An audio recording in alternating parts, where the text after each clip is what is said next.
Welcome to another edition of Diplomatic Channel. I'm Amarachi Ubani. This week, the United States and South Korea worry over Russia's President Vladimir Putin's visit to North Korea. Both leaders sign a major military pact. The neighbors and the United States say they are monitoring closely. Plus, South Africa's President Cyril Ramaphosa begins his second term in office. His inauguration attended by African leaders, including Nigeria's President Bola Tinubu. Our interview this week is with the outgoing country director for the Department of International Trade in Nigeria for the UK, Chim Chelemera. Before we go into those stories, here are other discussions in diplomatic circles. Nigeria's Minister of Foreign Affairs, Ambassador Yusuf Maitama Tuga, was on an official working visit to the People's Republic of China at the invitation of his Chinese counterpart, Mr. Wang Yi. He delivered a keynote address at the China-Nigeria Business Exchange event jointly organized by the Nigerian Embassy and Yinke Law Firm to ease increased bilateral trade and investment and foster business matchmaking to deepen economic ties between Nigeria and China. Ambassador Tuga emphasized the importance of the long-standing relationship between both countries, highlighting mutual respect and shared developmental goals. He also pointed out the critical role of such business exchanges in driving economic growth and diversification. Official statement of my government was announced a couple of hours ago by our National Security Advisor in Seoul. I want you to refer to the statement for the details. I just add my own voice of concern over the situation. At the UN Security Council, South Korea denounced Russia's pact with North Korea, terming it deplorable. Foreign Minister Cho Tae-yu was reacting to President Vladimir Putin's visit to North Korea, reiterating that any direct or indirect assistance or cooperation that enhances North Korea's military capability is regarded as a serious threat to regional peace and stability. He was speaking after a council meeting in New York City. The risk for the conflict in the Middle East to widen is real and must be avoided. The United Nations Secretary General Antonio Guterres declared that a potential escalation of the conflict between Israel and Hezbollah into a full-scale war could be catastrophic. Mr. Guterres' remarks comes after the Israeli Defense Forces and Hezbollah continued to exchange fire over recent days. Welcome back. Russian President Vladimir Putin bid his Asian best friend, the North Korean leader Kim Jong-un, farewell after his two-day visit to the country during the week. Before then, both leaders vowed to aid each other if either's country is attacked. The Mutual Defense Clause is part of a comprehensive strategic partnership that the pair signed in a bid to unite against the United States.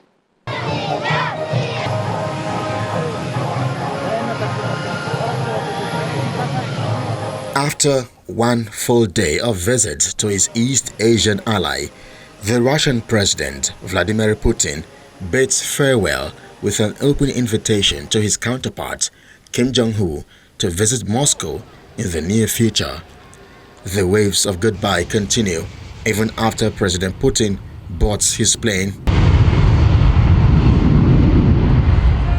On the streets of Pyongyang, hundreds, if not thousands, have also come out to say their final farewell to a man they consider a friend and an ally of North Korea.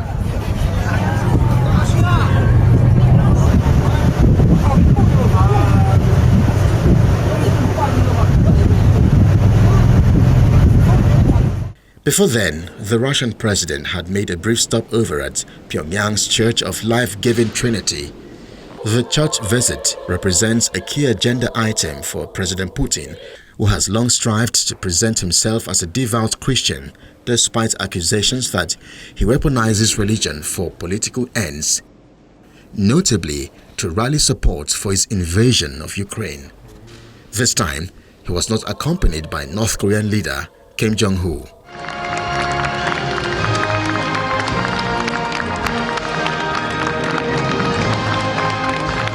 hours before, he and his host had a state dinner during which the Russian leader said he was glad to be back in the Democratic People's Republic, describing the country as hospitable.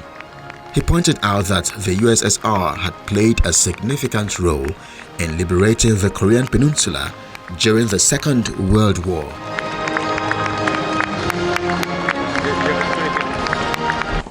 Then he went on to announce that he and leader Kim Jong-un had signed an agreement that pledges mutual aid if either country faces aggression, a strategic pact that comes as both face escalating standoffs with the West.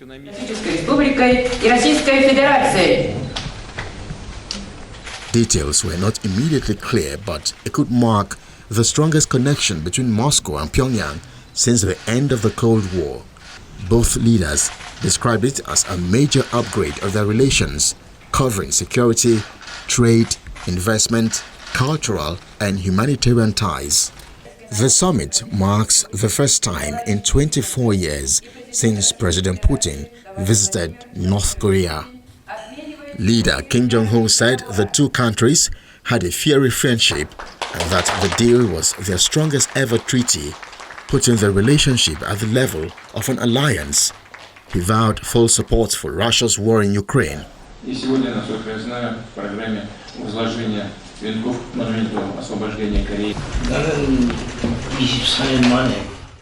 When they had settled into bilateral talks, Mr. Kim said that DPRK-Russia relations had taken to a new level. He said that the DPRK appreciates the important mission and role of the strongest Russian Federation in maintaining the strategic balance and stability in the world, and expresses its full support as well as solidarity to the Russian government, army and people in special military operations in Ukraine to protect its sovereignty, security interests, as well as territorial integrity.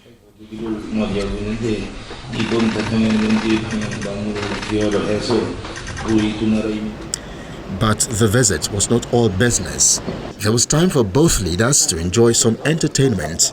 Both attended a gala concert where a large crowd enthusiastically waved Russian tricolors and the blue and red of the DPRK as a long round of synchronized clapping was directed at the Russian leader.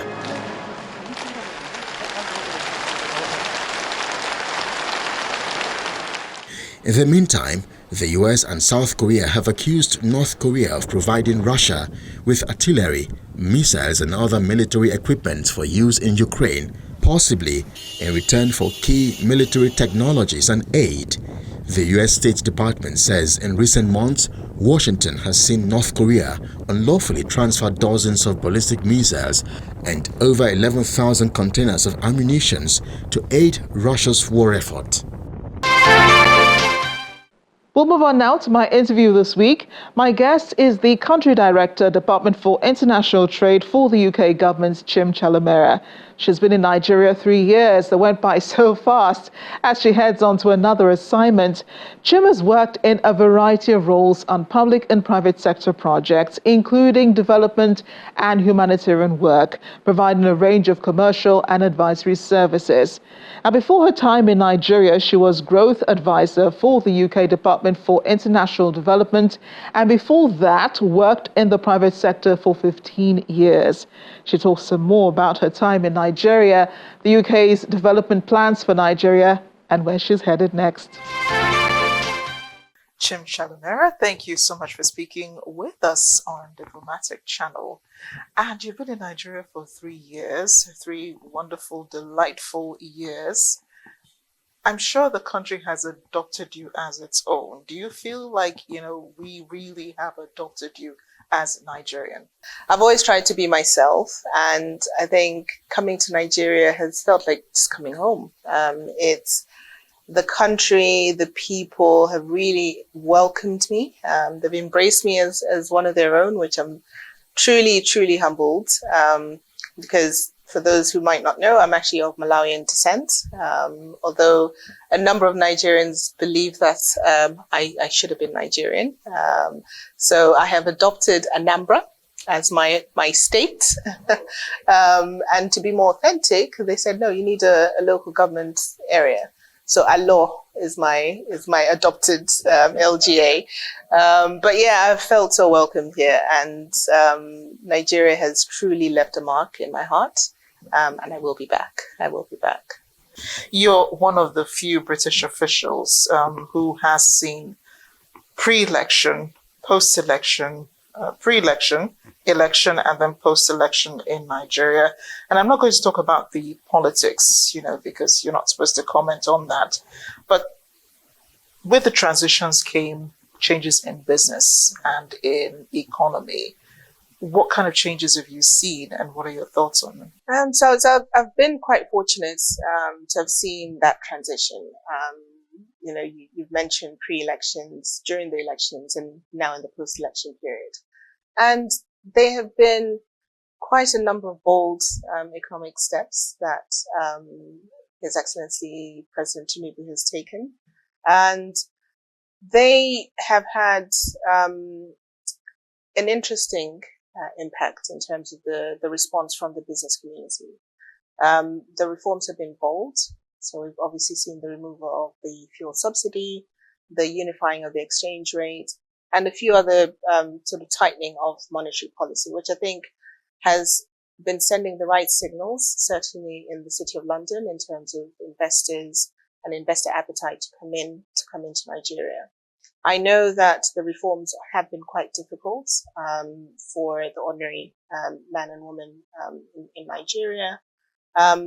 But I believe that in the long term, in the next few years, we shall start to see the economic growth and trajectory of Nigeria increase.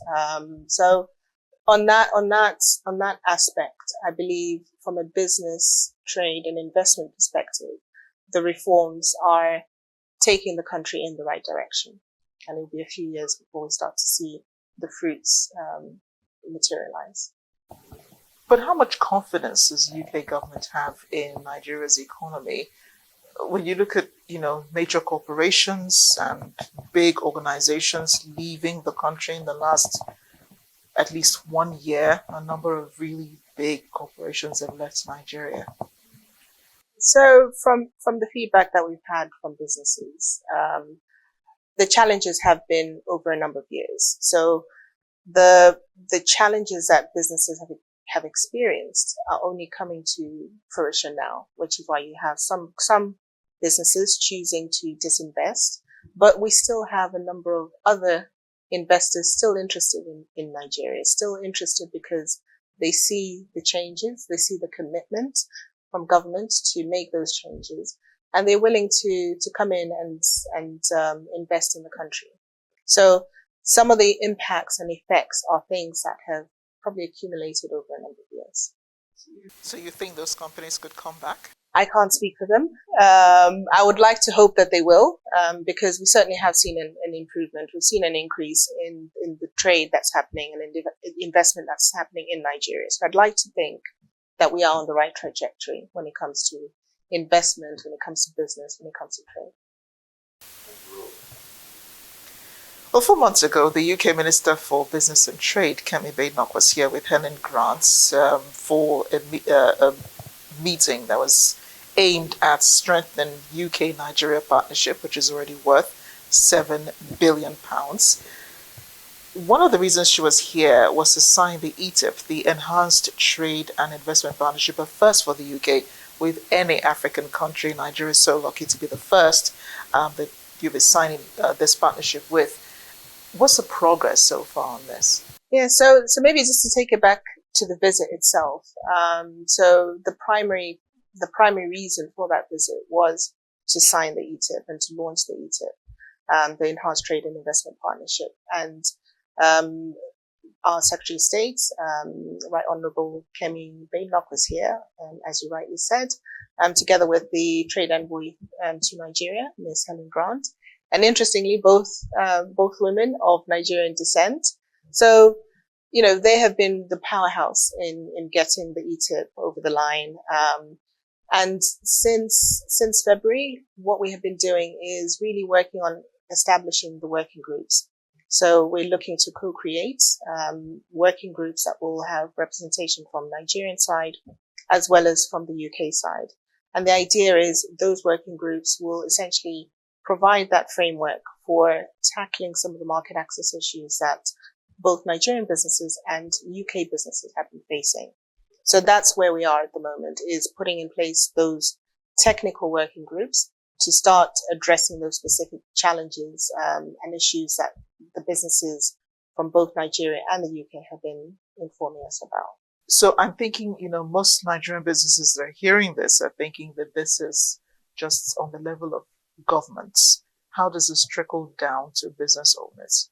The ETIP itself is the MOU. It's a non-legal document, and what it provides is a framework to start those discussions, to start addressing and dealing with the issues that businesses are facing. So how that trickles down, we have, for example, a desire within the ETIP to tackle some of the specific sector challenges. So this could be looking at, as an example, the creative sector. How do we foster more collaboration for UK and Nigerian filmmakers, as an example? You look at the education sector. Last year, the transnational education guidelines were launched. And what that means is UK institutions and Nigerian institutions or universities can collaborate and partner more. And there are different models in which this can happen. You look at the agriculture sector as an example. How do we support commercial farmers here in Nigeria or agro-processing entities to export more to the UK? So the ETIP will essentially provide that foundation, that framework to enable those businesses in the sectors that I mentioned and other sectors as well. So we had clean energy, tech, the financial and financial services sector, to tap into the working groups and address the challenges that they're facing. So it could be something as simple as taxations. How do we get Nigerian exporters to export to the UK and taking advantage of lower tariffs? So we've got this developing countries trading scheme, which essentially we're a year in, and it's a UK government initiative, probably one of the most generous trading schemes in the world. Nigeria is part of that. And through the DCTS, what we're hoping to see is a lot more Nigerian exporters taking advantage of those tariff-free goods and services that sit under the DCTS. So for Nigeria, we've got over 3,000 products that can enter the UK duty-free. That, just to kind of put it into perspective, is almost 99% of Nigerian exports into the UK entering duty-free. So through initiatives like that, with the ETIP kind of underpinning and providing that support, what we're hoping is exporters taking advantage. So I also see that the ETIP will open up opportunities for UK and Nigerian lawyers. Could you speak a bit more about this? Yes, so the ETIP actually covers a number of different sectors. The legal services is just one of those sectors. So we have financial services. I mentioned earlier about the creatives, looking at opportunities in innovation and investment in the tech sector, for example, and also other sectors like the education sector. I mentioned the transnational education guidelines. With the legal services, this is almost a continuation of what we had under the previous agreement. So prior to ETIP, we had the Economic Development Forum. So that was, again, our bilateral tool to address some of the market access challenges and barriers. And under that, we had a legal services working group, co-created, co-chaired, UK and Nigeria. And the idea was to address some of the issues that Nigerian lawyers face when trying to do business or set up in the UK. And similarly, what are the challenges that UK lawyers are facing when trying to do business with Nigeria? And the idea behind the Legal Services Working Group was really to foster more collaboration and partnership between Nigerian and UK lawyers and just exploit a number of opportunities that, if they're working together, you're more likely to do more. If it is that clear, on your website, I'm wondering why the Nigerian House of Representatives has urged the halt in the signing and implementation of the trade partnership, because according to them, it appears lopsided and tilted mainly in favor of the UK to the detriment of qualified Nigerian lawyers. So I would disagree with the fact that it's lopsided. I mentioned earlier that this document, this MOU, was co-created.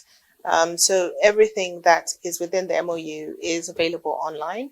And I would urge people to, go onto the website, have a look at the document. All the annexes are there and there is no lopsidedness. It was a mutually created agreement. And yeah, I'd encourage those that feel that maybe it might be lopsided to just have a look at the MOU itself. The current trade volume between the UK and Nigeria is £7 billion. What's the target? The sky's the limit, right? So £7 billion has been the highest, I think, if I'm not mistaken, certainly in the last 10 years, even pre-COVID. So 3 years ago, so when I arrived in Nigeria, we were looking at trade figures of about, I think it was about 3.5 billion. So we've almost doubled the trade figures in the last 3 years. And what I'm particularly proud of is it's relatively balanced. So normally you have a lopsided balance of trades where perhaps, if I give the example of UK Nigeria, you might see substantially more exports coming from the UK into Nigeria. In the case of our respective trade figures, what we're seeing is it's relatively balanced, maybe slightly tilted towards the UK. So we have about £4 billion worth of exports coming from the UK into Nigeria and about 3 billion from Nigeria into the UK. So to answer your question, we've almost doubled in the last 3 years. Let's double it again. I'm always of the view of trying, doing more. And I think with tools like the DCTS, we also have the Growth Gateway program, which essentially provides support to Nigerian businesses, Nigerian and other countries who are looking to do business in the UK. So really making the most of all these tools, all these programs, all the support that's available. I'd like to say, I'd like to see a substantial increase in the amount of trade that we're doing. 3 years spent in Nigeria, you're on to your next assignment. Where are you headed? So I'm going where I first started. So I'm actually going to South Africa. So I'll be in Johannesburg, doing a regional role. So I'm really excited about that. Really sad about leaving Nigeria. I've enjoyed my time here. It's a country that's close to my heart now. I've made friends. I've made a wealth of contacts and connections that I will use for my next role as well. But I will be heading to Johannesburg to do a regional role, similar to what a promotion. So I'll be covering a lot more in the region, in addition to South Africa. Yes, but I will say you will not get Nigerian jollof rice as good as you would have it here in Nigeria. I will try my best to find it. Well, Chim, it's been a real pleasure speaking with you. Wish you all of the best in your next endeavor. Thank you. Thank you very much, Amarachi. Thank you for having me. And I will be back, as I said. Chim was born in Malawi. She's now a UK citizen and is headed to the UK High Commission in South Africa. It's interesting because she resumes after Cyril Ramaphosa, the country's president, was sworn in for another 5-year term, having been elected by Parliament, where the ruling ANC did not win a majority. The inauguration ceremony was attended by several African leaders. President Ramaphosa assured South Africans that his government will heal the divisions of the past. As we enter another era in the life of our nation, The resilience of our democracy has once more been tested, and the people have spoken loudly that they choose peace and democracy over conflict, violence, undemocratic and unconstitutional methods. In their multitudes, in their voices that are many and diverse, the people of South Africa have voted and have made known their wishes, their concerns, and their aspirations. We accept and respect the results of the elections, and once again we say, yes, the people of South Africa have spoken, and we accept.